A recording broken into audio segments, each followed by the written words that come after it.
That pain that you're dealing with, facing, overburdening, highly uncomfortable, miserable, and seems like it's just a worthless thing, can actually be mined for some very resourceful, impactful nuggets to help you.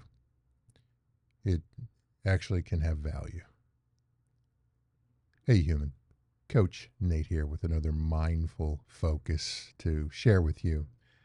I want to talk about transforming pain into personal growth. Yes, it's possible.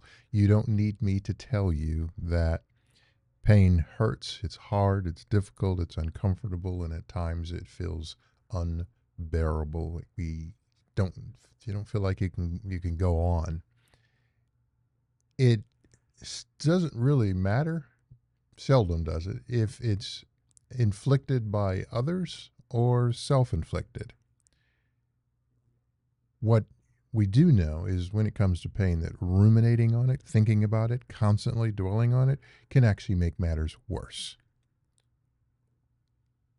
Some of the unhealthy approaches to dealing with pain is overthinking, running the source, reason, event for the pain over in our minds again and again and again, ruminating, overthinking. That can take us deeper in to the vortex of pain, even causing us to feel overwhelmed and even paralyzed, unable to move, function. Can get into depressed states where even then the smallest thing, task, can feel overwhelming. We also know when it comes to pain that resisting the pain, fighting it like I don't want it to exist, wishing it away, that it wasn't here, can increase, not decrease the amount of pain that you're feeling.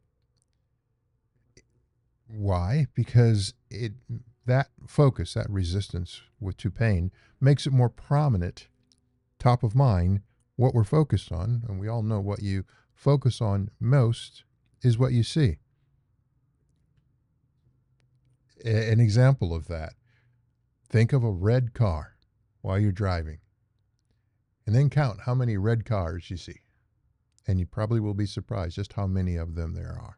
They didn't increase in quantity, they were always there, but because that's where your focus is, that's what you're seeing more of. It can even get to the point where we focus so much on pain, it can become just overbearing, exhausting our energy, bringing us into a low mood, creating anxiety, worry, fear. And then we realize we're doing it to ourselves.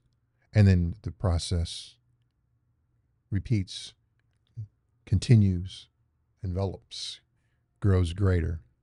Pain can then turn into a bottomless pit for us to fall and dwell in, or it could be just a speed bump that we roll over, or it could be a tool to use, a resource to help us that we can mine for something of value to help us in our journey. The beauty in all of that is that we get to choose.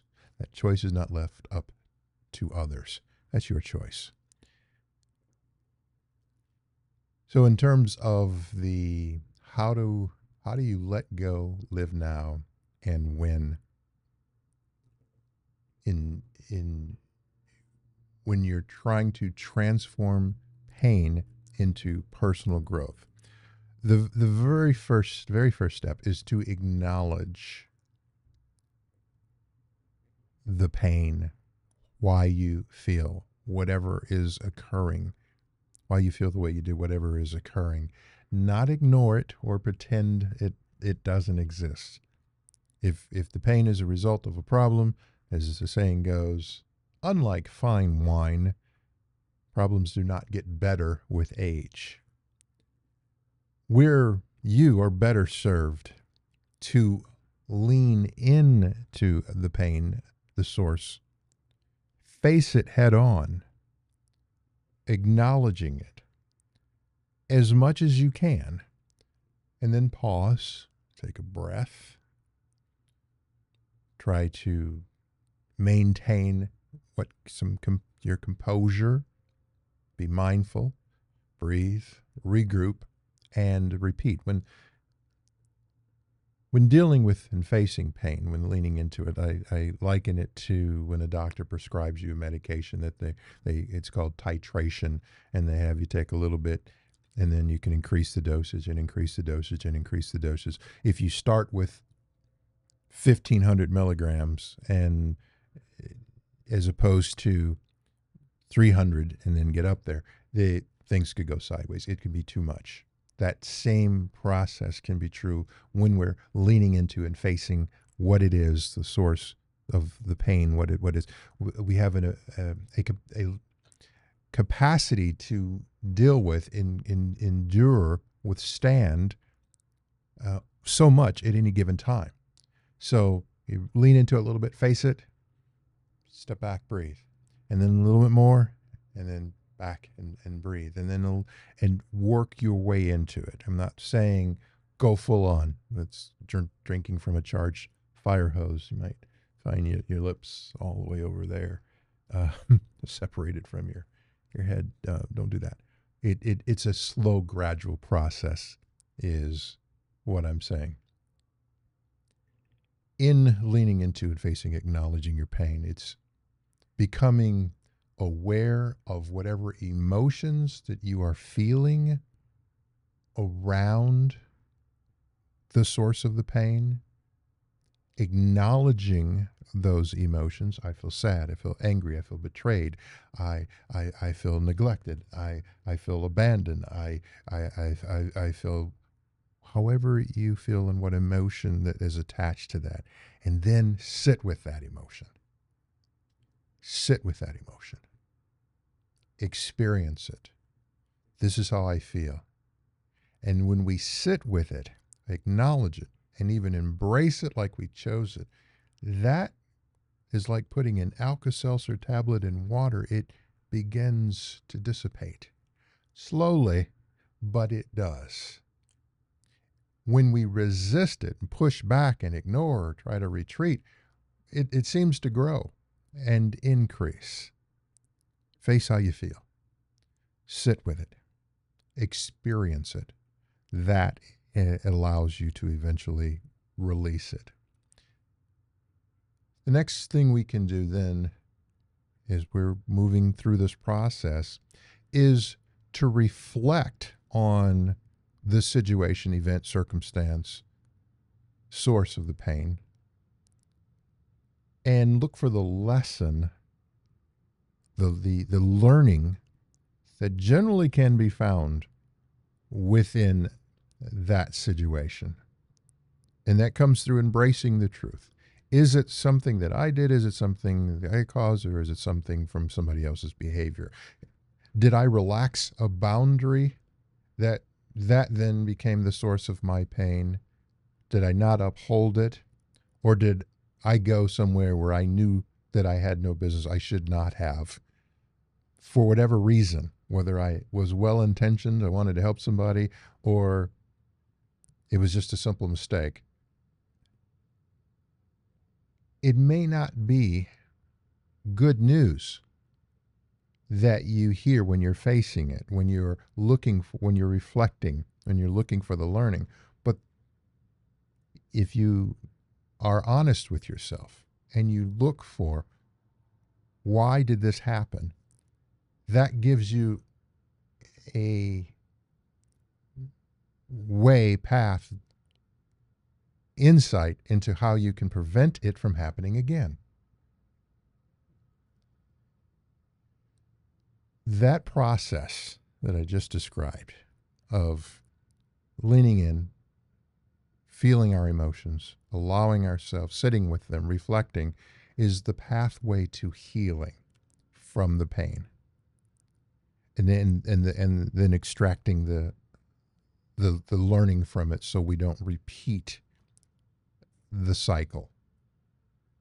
Embracing that process rather than embracing the pain. Why? Because if we continue to engross ourselves with the pain, ignoring it, pretending like it doesn't exist, and just repeatedly experiencing it over time, we can actually become comfortable with that discomfort. And we know that we are more inclined to go with what is comfortable to us, even though it makes us miserable, than face the scariness of something that is unfamiliar, that we are less comfortable with.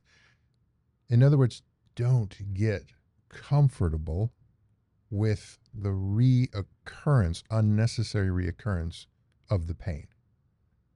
Because we can find ourselves getting stuck. And that's a very unhealthy place to be. When we embrace the pain, embrace our emotions around the pain, rather than resisting, treating them like we chose them, sit with and allow ourselves to experience our emotions around it, extract the lesson, the learning, how can things be different next time? Over time, and that's the biggest word in all of that I'm trying to get to, things will improve. We can take that pain and it can help, we can inject that into our character, who we are, our personality, and that can help us to grow. That can help us to manage through. One other aspect of taking pain and growing from is to leverage, if you can, a healthy support system, trusted individuals, generally few in numbers, that can help you get out of your own head and the repeat cycle. And it may be just a couple of nuggets or insight, or maybe in your vulnerable sharing with that trusted source, you can hear yourself outwardly. It may sound like it makes sense here, but when you speak, oh, you know what? And it can help you shift and move into a more healthy place. Trusted resource, trusted individual is key. The other part of the support circle in dealing with the pain is it helps us to know that we're not alone. We aren't the first to go through this and won't be the last. That helps us to depersonalize it. Why is this happening to me? Well, it happens to a lot of people quite often. That focus does not serve us to help us get through it. That focus makes us feel more and more like the victim, and then we invite more negativeness into our aura energy, and the pain just increases. We may have absolutely been victimized, but you are stronger, more powerful, more capable.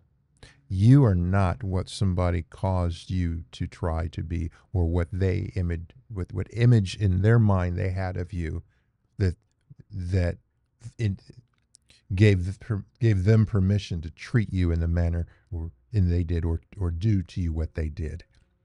You are not that. You are much more and much stronger. The last part of this is, if you know of somebody who's going through similar, experiencing similar, that you care about, more than likely you would show them grace.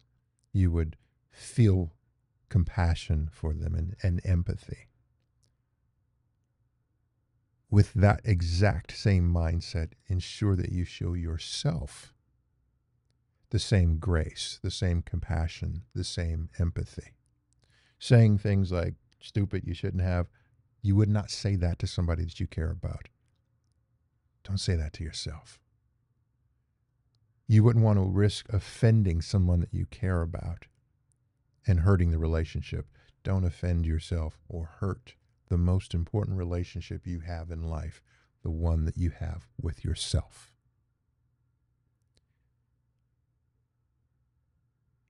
You are more valuable. You are greater than. You have more strength. You are worth more. You matter. Your life matters. Your feelings matter. Your emotions matter. And that priority should be number one, and therefore the first recipient of the grace that you give to take what might have been done to you and use that to strengthen yourself and build and move forward. As I read recently, they didn't realize the bricks they were throwing at me. I took and I built a building. You can build yourself up with what others are trying to use to tear you down. Your choice, your focus, your effort. Just sharing some insights with you. Feel free to try them or toss them. Both of those can be correct answers, but only you can make that determination for yourself. If you like this content, please do subscribe, like, hit the notification bell so you know when I post additional content like this. Share it with others who you feel might benefit from it. And as always, remember to let go, live now, and win.